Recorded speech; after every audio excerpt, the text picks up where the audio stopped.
الو سرکار، این شماره دفتر مزار رو بگی وصل کن به من. آره یه استعلام هم بگیر موجودی انبار سید ابراهیم مولوی رو برام فکس کن قربونه. ای بابا چرا این پیش فاکتور سنتی ها با پیش فاکتور صنعتی ها قاطی شده؟ کوش پسی. الو سلام علیکم اخوی، خسته نباشین قربون شما. غرض از مزاحمت اون 4 تا کانتینری که هفته پیش فرستادین این هنوز دست ما نرسیده اخوی. بله جان وزارت اطلاعات گرفته ضبط کرده. مطمئنی شما؟ امکان نداره، هماهنگ کرده بودین. پس چرا گرفتن؟ خب ایشالله که یه اشتباهی شده باشه. آره باشه اخوی، پس هیچی، شما بی زحمت 4 تا کانتینر دیگه فعلا بار بزن بفرست، انبارامون خالیه، مشتریامون ایرونن. آره قربون تو، قربون دستت، اجرت با مقام عظما. عجب گیری کردیم ما، 2000 هماهنگ نیستن با ما. الو سلام علیکم، بفرمایید. بله اخوی من لیست قیمتا رو هفته پیش فکس کردم خدمتتون. اونا جنسشون خوبه، قاطی نداره. مسخاری 40 تومن عمده، 50 تومن خورده فروشی.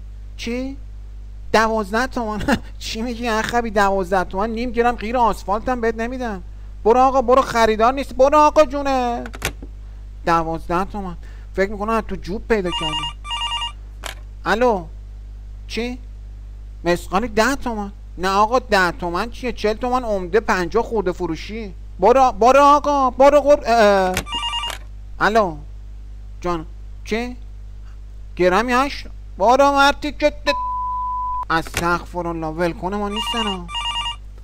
آقای محترم اخوی مرتی که بیشور، جنسی که ما میاریم صادراتی اعلاس، قیمتم مقطوعه، عمده، 40 تومن خورده فروشی 50 تومن.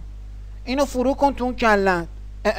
ببخشید آقای رئیس جمهور، شما این ببخشید نشناختم آقا، واقعا معذرت میخوام. یه مزاحم داریم از صبح، فکر کردم اونه.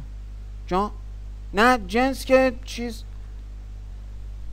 یعنی یه چند تا کانتینر کشمش صادراتی رسیده دستمون از طرف برادرای زحمتکش، کشاورزای محترم کشور همسایه. نه آقای رئیس جمهور، مواد مخدر کجا بود؟ ما و قاچاق، استغفرالله. نه یه مقدار کشمشه. آره جان تریاک دولتی گرمی 6 تومن. آقای رئیس جمهور، آقای رئیس حسن گند زدی به کاسبیمون حسن.